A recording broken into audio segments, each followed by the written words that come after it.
Bom, para que seja decretada a prisão preventiva é preciso que haja o tal periculum libertatis, ou seja, que haja risco em manter o investigado livre. E nesse caso, os fatos investigados, ele já tem 2 anos. O ex-presidente, ele não está investido de autoridade pública e já sofre aí uma série de restrições abusivas às suas liberdades. Prendê-lo seria uma violação explícita à presunção de inocência e também ao devido processo legal. Mas, essencialmente, não há elementos para a prisão do ex-presidente Jair Bolsonaro porque não há sequer indícios de prática criminosa. Pelo pouco que se sabe desse processo sigiloso, vazado aí a conta-gotas, de forma bem seletiva, o Bolsonaro nunca deu ordem de natureza subversiva, nunca coagiu ou ameaçou outras autoridades e nunca se manifestou publicamente para endossar ou mesmo para incitar a violência e a sedição entre os seus apoiadores. Muito pelo contrário, Bolsonaro está gravado em vídeo repudiando a adoção de medidas de força.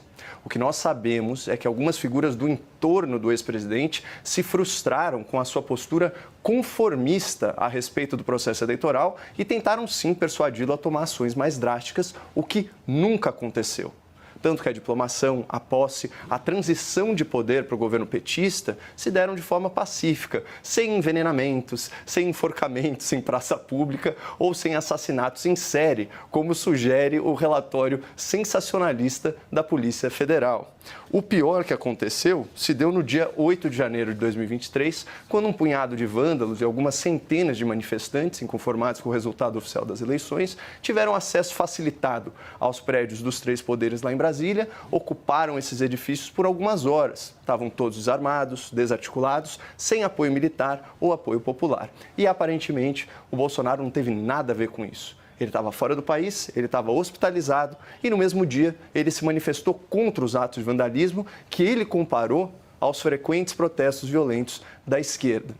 Mas, enfim, o mais importante aqui é a gente se ater aos fatos.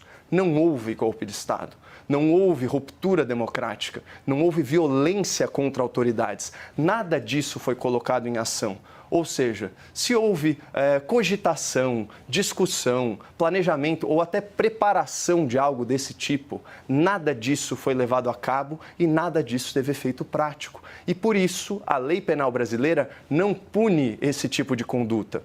É o que se chama no direito de atos preparatórios. Ou seja, reuniões, consultas, a redação de minutas, conversas ao celular, requisição de orçamento, elaboração de planos, tudo o que foi descrito no relatório da PF, embora reprovável, não é criminoso. Se criminoso fosse, todas as autoridades militares que tiveram ciência desses eventos, incluindo os chefes das Forças Armadas, deveriam responder pelo menos pelo crime de prevaricação, por não terem comunicado o suposto golpe às autoridades competentes.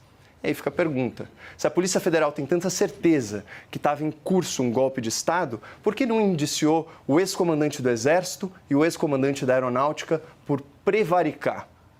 Mas vamos retomar aqui os 2 principais crimes pelos quais os investigados foram indiciados. É tentativa de golpe de Estado e tentativa de abolição do Estado Democrático de Direito. Nesses 2 casos, está escrito na lei que o crime só se configura por meio de violência ou de grave ameaça. Então, onde estão os indícios de que o ex-presidente e os demais indiciados coagiram alguém ou empregaram de violência para subverter a democracia? Se essas provas existem, elas ainda não foram apresentadas, Leandro. E graças a Deus, a nossa lei ainda não pune as ideias ruins, apenas as ideias ruins colocadas em prática, efetivamente tentadas, efetivamente executadas. Enforcamentos, envenenamentos e golpes imaginários não são crime e não deveriam ensejar a prisão de ninguém.